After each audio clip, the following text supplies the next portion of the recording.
जो मूल विद्यालय का शासनादेश हुआ है उसमें उनकी भी महती कृपा रही है। माननीय मुख्यमंत्री से मुलाकात कराने में भी उनका काफ़ी योगदान रहा। बनारस में उन्होंने मुलाकात कराई थी अजय जी की और हमारी, उनको भी धन्यवाद दिया गया।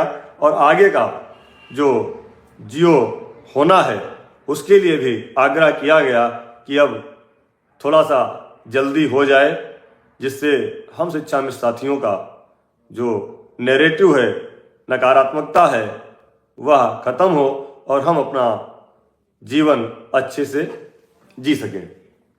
आप सभी लोग जानते हैं कि जो बहुत प्रतीक्षित मांग थी हमारी बहनों की, वह समाप्त हो गई है।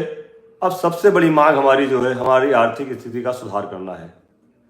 हमारी मुख्य मांग संगठन की हमने बार बार आपसे कहा है, उत्तर प्रदेश प्राथमिक शिक्षा मित्र संघ ने जब भी कोई अपना मांग पत्र दिया है उसमें स्थायित्वकरण की बात कही गई है।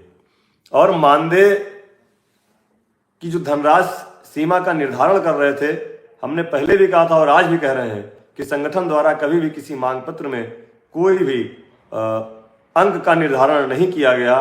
सदैव स्थायित्व करते हुए समान कार्य समान वेतन की मांग की गई, प्रशिक्षित वेतन मान की मांग की गई।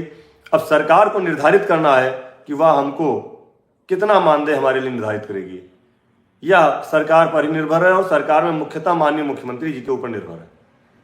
इसलिए कहीं पर भी विचलित ना हो। ये जो अखबारों में कटिंगें निकल रही हैं, चैनलों पर खबरें निकल रही हैं, या मैं आपसे पूरे भरोसे और विश्वास के साथ कह रहा हूं कि इनमें अभी कोई सच्चाई नहीं है। अभी इनमें कोई सच्चाई नहीं है। लिफाफा बंद है, जब लिफाफा खुलेगा तभी इसकी सच्चाई पता चलेगी।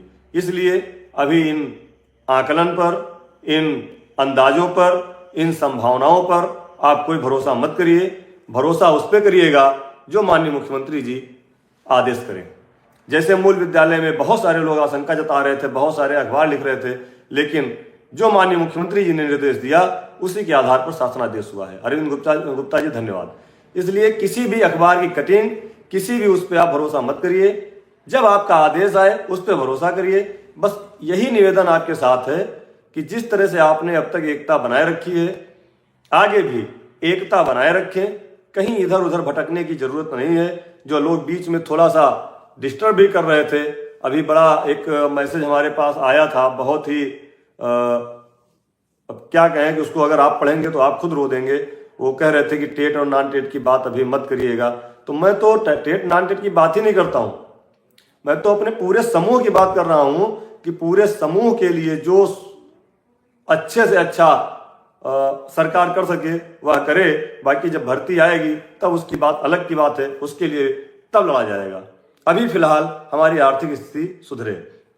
इसी के साथ